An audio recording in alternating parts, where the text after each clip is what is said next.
Hello everyone and welcome to our special series about the 2025 Annual Town Meeting.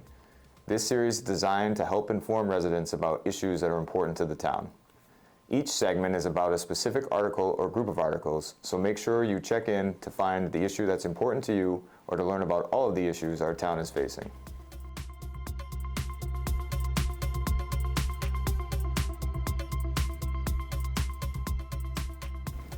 This next segment of our series on the 2025 Annual Town Meeting addresses the Planning Board's review of an accessory dwelling unit bylaw. Let's bring in some experts to better understand this issue.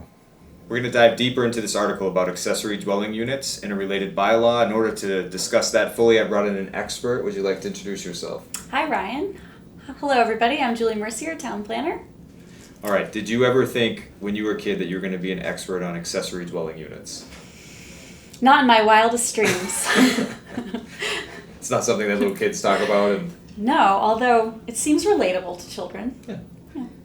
So we're gonna dive deeper into this, but let's start with some definitions first. So Sure. What is an accessory dwelling unit? Yeah, sure. So the state has a detailed definition, but just to put it simply, it's a small residential living space that's located on the same lot as an existing home. Carlisle zoning has allowed it since 1989. If people aren't familiar with the term, they may have heard the terms accessory apartment, granny flat, in-law suite. They're referred to in a number of different terms, but we're referring to them now as accessory dwelling units for the purposes of this bylaw. And as you referenced, we have a current bylaw, and this bylaw proposes to amend that. So what are the differences? Right, so this bylaw actually proposes to do away with the existing bylaw, and that's a great question. So it would do away with the existing bylaw and put in place a bylaw that would align Carlisle zoning with the state law for protected use accessory dwelling units.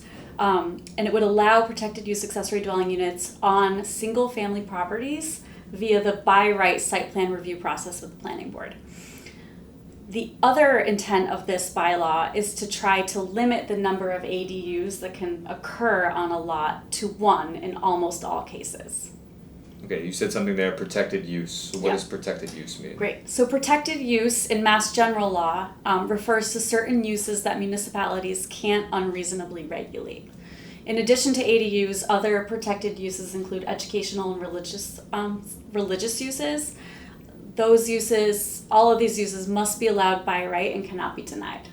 All right, you said one more thing in there that caught my non-planner brain. So you said by right or special permit. So what does that mean for a person who doesn't understand that? It's a great question. It comes up all the time. So by right means it's a non-discretionary approval process. So the planning board can reasonably regulate and condition this in the site plan review process, but they can't deny it and they can't impose unreasonable conditions. All right, great. Yeah. How large can these ADUs be? That's a question I've heard a lot. Right. Yeah, so the proposal is that the ADUs would be allowed up to 900 square feet, which aligns with the state law. The state law was recently passed? The state law was passed in August and became effective in February. All right, so if someone's considering one of these, what is the process for permitting an ADU? Right, so under this proposal, the planning board's proposing a site plan review process. So that includes a butter notification, a legal notice in the newspaper, and a public hearing with the planning board that usually goes for 1 or 2 or 3 nights, and the planning board weighs the proposal and may impose reasonable conditions on the approval, but again, they cannot deny it. So like most bylaws, this has been heavily discussed. You've gone through many meetings about this, and it will be published for people to view. Do you just want to talk about at a high level what the process has been to go through this? I know it's put a lot of hours on. Yeah, no, so I just have to think back to last year. Actually, the planning board started amending the existing accessory apartment bylaw last year, and they went through a whole process, and then the state law was passed in August, and so they decided to pull back at that time and wait and see like how the law kind of played out and what the state regulations looked like pursuant to the law. And so they took up the accessory apartment bylaw again earlier this year with the benefit of the state's regulations, and so what's proposed now is an attempt to kind of align our current zoning with what the state is doing in the law and in the regulations. Well, as someone who So- loves municipal government, I appreciate the transparency of this process and how much public input has been Yeah. involved. There for sure. have been, they've been publicly discussing this at monthly and twice monthly meetings, at like all the way back to early last year. So it's been All right, you're a lot town of meeting discussion. voter. Town meeting voter. You may or may not have followed this process. You are reading this bylaw and hearing and watching this video. What does a yes vote mean at town meeting? So if someone's saying yes to this, what does that mean for them? Yeah, so a yes vote means really something important, which is that there will be a local public process for by right protected use ADUs in Carlisle, right? So without this bylaw and this by right process, which is the site plan review process I mentioned earlier, someone could just come in and apply for a building permit, right? They still have the right to the use. We're saying we'd like to have a process with the planning board so that abutters get notified, a legal ad goes in the paper, there's a public hearing, there's a discussion of how the proposal may impact the neighborhood and the neighbors. And the neighbors are invited to that discussion, right? So that's probably the number one thing that this would do.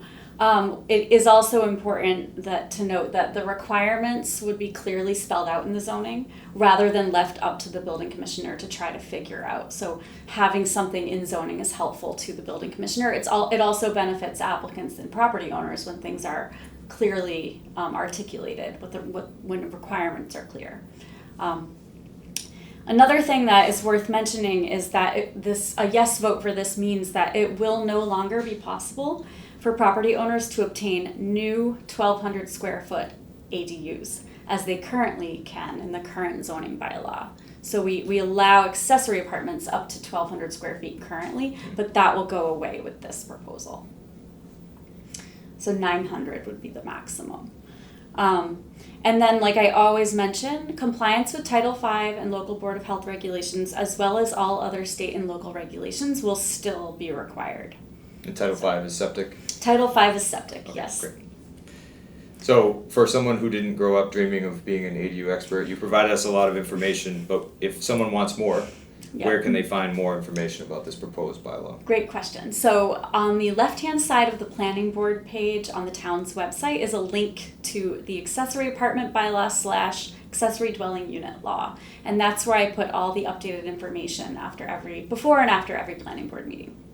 All right, Julie, this has been great. Thank you for all your work on this process, and we'll see everyone at town meeting. Thank you.